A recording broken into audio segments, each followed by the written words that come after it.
A lahko na tem področju napredka malo ostaneva, ne? Ker to mi je bilo zelo zanimivo, kaj sta imela debato s prijateljem, ne? Se pravi, a bi se strinjal, da je vedno manj nasilja na splošno na planetu Zemlja? Nasprotno. Okay. All I see is violence. Kako pa v bistvu, kad ti pogledaš neke, ne vem, številke, ne, iz zgodovine, pa jih primerjaš z trenutnimi številkami, pa so te drastično manjše, ne? Kje v bistvu vidiš to kompenzacijo, ki si omenil, ne? Če se jaz premikam po Evropi, a ne, v srednjem veku, je to dosti bolj nevarno početje za mene, za mojo družino, kakor danes, ne? Drži. Kje vidiš to kompenzacijo, ki si rekel, če ne bo tukaj se pokazalo to nasilje, se bo nekje drugje? V popolnem nenadzorovanem okoljskem uničenju. Kot rečeno, ko se pogovarjamo o življenju, se ne pogovarjamo samo o človeštvu. Ne? In ko govorim o prvi osebi množine, pa lahko govorim samo kot človek in o človeštvu, a ne? Tudi ko govorim o ednini. In ta moj odnos pa je odnos do vsega živega. No? Ne? In tukaj se to kaže, v popolnem uničenju. Poglej, mislim, se greva lahko, to tako lahko zveni evgenično na nek način, a ne? Ampak prejšnji torek je človeštvo preseglo 8 milijard. A ne? Sem letnik 75, ko sem bil rojen, je na svetu so živeli 4 milijarde ljudi, a ne? V 47 letih se je število podvojilo. Ne? Seveda se je potreba po suportiranju vrste, a ne? Te potrebe so eksponentno zrasle. Ne? Od leta 1990 do danes, torej v 32 letih, smo v ozračje poslali več izpustov kot kadarkoli prej v seštevku. Ne? In za nami je 27. podnebni vrh, COP v Sharm el Sheikhu, kjer praktično ni bil dosežen noben napredek. Še več, v bistvu sklepi Pariškega podnebnega sporazuma iz decembra 2015 zvenijo v primerjavi s tukaj in zdaj tako rekoč avantgardno. Najbolj pesimistični scenariji, podnebni impuls IPCC-a iz tistega časa, so pa danes že udejanjena realnost. Ne? Pred seboj imamo jasne slike prihodnosti, ki se odvijajo v sedanjiku, a ne? In na to ne odreagiramo. Nasprotno, ne? V bistvu smo po koncu pandemije šli v radikalno nadkompenzacijo, a ne? In v bistvu ponavljamo, težko reči napake, ponavljamo isti vzorec. Ne? Napake bi pomenile, da smo že kaj kolektivno kdaj delali prav, a ne? Nismo. Aha, nikoli. Ja, zanimiv mi je ta vidik, ki je ni usklajen toliko z mojim, a ne? Ampak vse zato je fajn, da se pogovarjava o tem, ne? A si mogoče Steven Pinkerja poznaš, ne? Seveda. Ja. Verjetno poznaš, ja, ok. Želim, da recimo, jaz sem to knjigo prebral, ne? Pa recimo me je v velikih teh metrikah, ne, da sem za poslušalce poveva, knjiga ima naslov Enlightenment Now in v bistvu je knjiga nekih grafov in številk in kvantitativnih dokazov, zakaj gre vse na bolje čez zgodovino. Ne. Jaz sem seveda to mal vzel z rezervo, ne, ker vem, da imamo par velikih problemov, ki bojo mogoče celo prevedli do uničenja vrste. Ne? In se mi zdi, da če se vedno zanašamo statistično samo na zgodovino, a ne, pa rečemo, vse je vedno šlo na bolje, ne, to pomeni, ekstrapoliramo, vedno bo šlo na bolje. Ne. Mislim, da lahko v eni točki se zavedemo, ne, in v bistvu ena točka pomeni, da nas več ni, a ne, in to za nazaj ne bo nič pomenilo. Ne. Tako da to je ta moja rezerva od tega, ne, ampak vseeno me zanima tvoj vidik, če poznaš te ideje, če si prebral, s čim se ne strinjaš v bistvu? Praktično z ničemer se ne strinjam v Pinkerjevem pisanju, s vsem spoštovanjem. Ne? A je možno to? Kvantiteto konflikta ne, ni mogoče opredeljevati številom vojn. Ne? smrtnih žrtev, nasilnih posledic. Ja. Še posebej, če tega ne meriš v številu, glede na število prebivalstva. Povprečne starosti prebivalstva. Ni mogoče meriti številko, ampak s kvaliteto življenja. Seveda se je marsikaj spremenilo, ampak še posebej v času na pogon industrijske revolucije, ki je bila dejansko gnana z razvojem fosilnih goriv. V bistvu lahko ta radikalen napredek merimo v pol drugem stoletju. To je zelo tako, recimo, rečva temu, da je 150 let.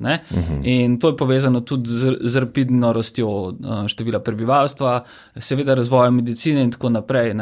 Ampak ob tem obdobju smo doživeli 2 svetovne vojni, doživeli smo holokaust, doživeli smo vrsto genocidov in obenem se v tem obdobju, tukaj pa pač vstopi moje celostno nasprotovanje Pinkerju. Se je začel odvijati antropocen. V bistvu, če to prevedemo v geološko dobo. Prva geološka doba, ki je pogojena praktično izključno in samo s človeškim delovanjem, ergo z delovanjem ene vrste, ne z zemeljskimi naravnimi silnicami. In on v bistvu kot avtor ne da negira, ampak izpušča vse druge vrste v kontekstualizaciji nasilja in konflikta. In tukaj je, kako bi rekel, najna gigantska metodološka razlika. Meni se zdi, da se nasilje ne meri samo v najnem odnosu, civiliziran tukaj in zdaj, ampak temu, kako se obnašamo do vseh drugih vrst. In v tem obdobju je, recimo pred 150 leti, je bilo popolnoma legitimna dejavnost, večina ljudi ni imela neposrednega dostopa do hrane, predelane hrane praktično še ni bilo in tako naprej.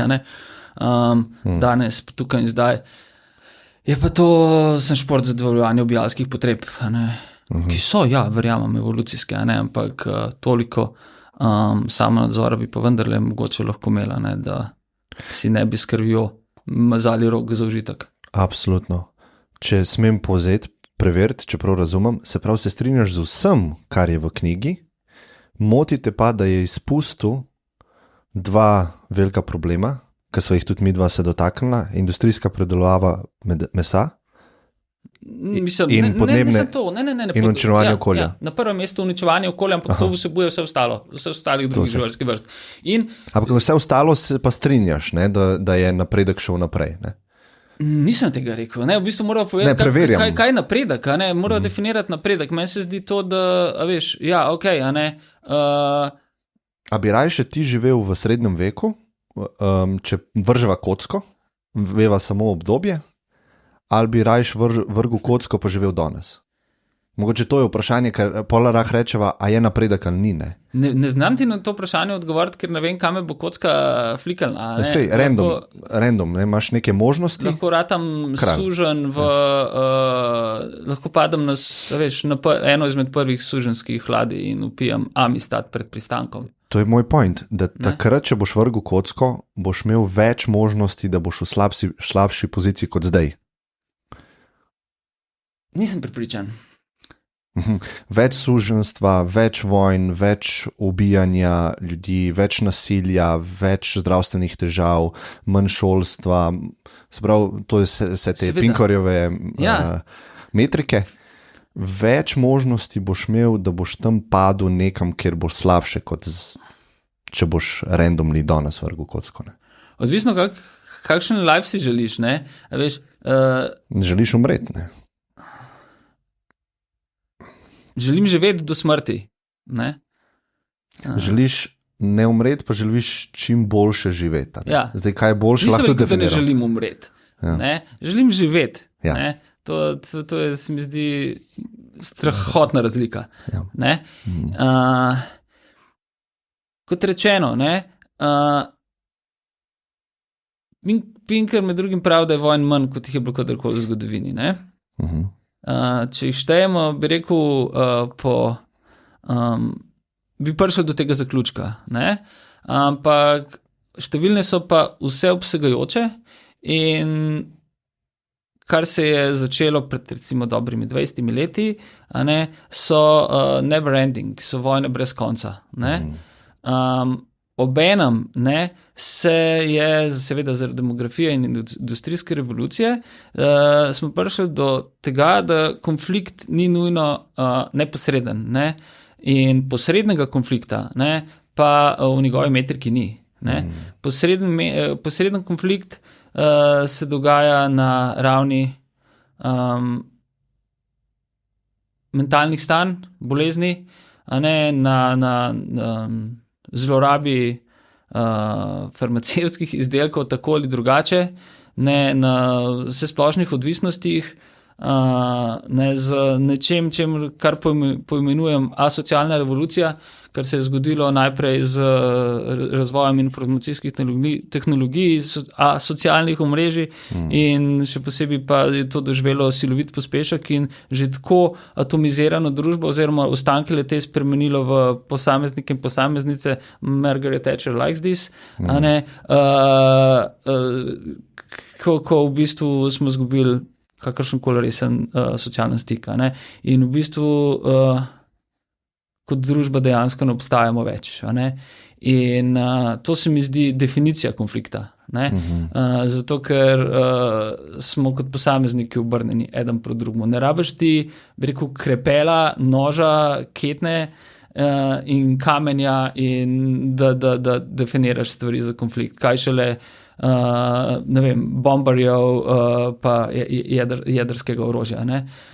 Konflikt prav tako boleč, uničujoč je mnogo kdaj, pa v večini, po mojem mnenju, neviden. In se je izrazito zaostril v zadnjih letih. Verjetno bi se, če bi imel na izbiro, ali se rodim leta 1988, ali se rodim, leta 296 1003, bi se gotovo odločil za leto 1988. Če bi imel pa možnost, da se rodim leta 2030, si pa tega niti slučajno ne bi želel. Te je strah v bistvu prihodnosti, ki prihaja, glede na vse stvari, ki jih opažaš? Po mojem ni strah prava beseda, strah me enih čist drugih stvari. Ne želim si živeti v atomiziranem svetu, kjer se tehnologija razvija tako izrazito hitro, da evolucijsko, družbeno, tudi fizično ne moremo slediti. In se bojim, da smo že zelo blizu točke, ko bo, kot rečeno na začetku, prišlo oziroma že prihaja do nekega usodnega kreša umetne inteligence in naravne neumnosti. In nekaj podobnega. Ne vem, ogromno potujem in poskušam razumeti prihodnost tukaj in zdaj. In dogajanje na Kitajskem, vsa zaprtja, vsa digitalizacija, vsi skeniranje vsakega našega koraka, social scoring in to naprej, kar počasi prihaja tudi v zahodni svet, me neverjetno plaši.